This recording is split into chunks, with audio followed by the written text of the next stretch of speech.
आज 2 जून 2025 में रात की प्रभु यीशु मसीह से प्रार्थना।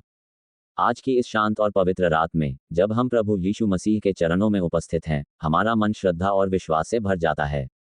जीवन के अनेक संघर्षों, परेशानियों और अनिश्चितताओं के बीच यह एक अद्भुत अवसर है जब हम अपने उद्धारकर्ता के सामने अपने मन की बात रख सकते हैं, अपने दिल की पीड़ा बांट सकते हैं और उसके प्रेम और करुणा को महसूस कर सकते हैं। प्रभु यीशु मसीह, जो हमारे पापों का प्रायश्चित करने वाले और हमारे लिए जीवन के सच्चे मार्गदर्शक हैं, आज इस रात में हमारे साथ हैं, हमें सुन रहे हैं और हमें अपनी पवित्र छाया में सुरक्षित रख रहे हैं। इस जीवन की दौड़ में बहुत बार हम थक जाते हैं। हमारी आत्मा बुरी परिस्थितियों से घायल हो जाती है और हमारे कदम धीमे पड़ जाते हैं। लेकिन जब हम प्रभु यीशु की ओर देखते हैं तो हमें पुनः शक्ति मिलती है। उनकी भलाई, उनका प्रेम और उनकी ममता हमें उठाकर आगे बढ़ने की प्रेरणा देती है।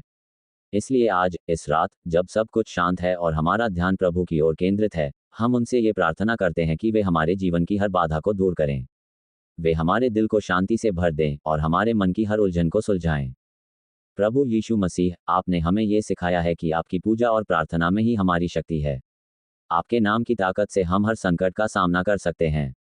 इसलिए हम आज आपसे ये भी मांगते हैं कि आप हमारे विश्वास को मजबूत करें, ताकि हम निडर होकर आपके पद चिन्हों पर चल सकें। हमें अपनी आज्ञाओं का पालन करने की ताकत दें और अपने मार्ग से विचलित न होने दें। इस दुनिया में अनेकों ऐसे लोग हैं जो दर्द और पीड़ा में जी रहे हैं। उनके लिए भी हम प्रार्थना करते हैं कि प्रभु यीशु उन्हें अपनी दया और शांति से ढक दें। जो अकेलेपन में हैं, उन्हें सांत्वना दें। जो बीमार हैं, उन्हें स्वास्थ्य और बल दें। जो दुखी हैं, उनके दिल को खुशी और संतोष से भर दें। प्रभु, आपकी शक्ति से ही सब कुछ संभव है, इसलिए हम पूर्ण विश्वास के साथ आपसे ये सब मांगते हैं। रात के इस पावन समय में, जब तारों की चमक से आकाश जगमगा रहा है, हमें ये समझना चाहिए कि प्रभु यीशु की कृपा भी हमारे जीवन को उसी तरह रोशन करती है। भले ही अंधकार हमारे चारों ओर हो, उनका प्रकाश हमारे दिल को प्रकाशित करता रहता है। उनकी उपस्थिति से हमें वह आशा मिलती है जो कभी खत्म नहीं होती। हम जानते हैं कि वे हमारे साथ हैं, चाहे परिस्थितियां कैसी भी हों। प्रभु, आप हमारे सारे अपराध माफ कर दें। आपने अपने प्रेम से हमें आज़ादी दी है और हम चाहते हैं कि हम आपके मार्ग पर चलें। हमारी आत्मा को पुनः जीवित करें और हमारे मन को सही दिशा दें। हमें अपनी कृपा से इस संसार में सही निर्णय लेने की शक्ति दें, ताकि हम आपके नाम की महिमा कर सकें। आज के दिन हमने अपने जीवन के लिए बहुत कुछ सोचा होगा, बहुत कुछ अनुभव किया होगा। इन सब अनुभवों को प्रभु यीशु के सामने लाना चाहिए ताकि वे हमारे दिल को समझ सकें। उनकी महान दया और करुणा हमारे हर आंसू को पोंछेगी और हमारे हर दुख को कम करेगी। इसलिए हम प्रभु से प्रार्थना करते हैं कि वे हमारे जीवन के हर क्षेत्र में अपने आशीर्वाद की वर्षा करें। जब हम प्रभु यीशु से प्रार्थना करते हैं तो हमें ये भी याद रखना चाहिए कि वे हमारे मित्र हैं, हमारे संरक्षक हैं। वे हमें कभी छोड़कर नहीं जाते। उनकी ममता इतनी बड़ी है कि वे हमें हर परिस्थिति में संभालते हैं। इसलिए हमें निडर होकर विश्वास से उनकी शरण में जाना चाहिए।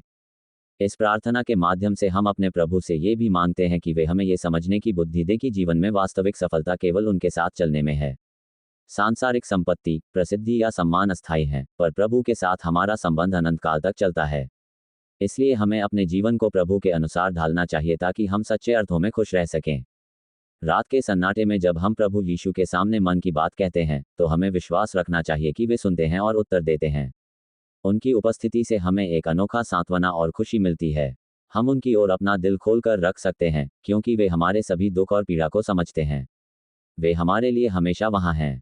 प्रभु यीशु, आप जो प्रेम का सागर हैं, हमें उस प्रेम में डूब जाने दें।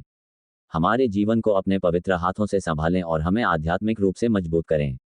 हमारे परिवार, मित्रों और समुदाय के लिए भी अपनी दया बनाए रखें।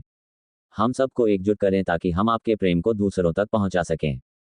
अंत में, हम प्रभु यीशु से यह प्रार्थना करते हैं कि वे हमें अपने आशीर्वाद से भर दें और हमारे जीवन को अपने प्रकाश से प्रकाशित करें। हम उनकी शक्ति, करुणा और अनुग्रह के लिए आभार व्यक्त करते हैं। हमें हमेशा उनके करीब रहने की कृपा दें ताकि हम जीवन के हर मोड़ पर उनके साथ चल सकें। हे पिता परमेश्वर, इस प्रार्थना को हमारे उद्धारकर्ता प्रभु यीशु मसीह के नाम से मांगते हैं। आमीन।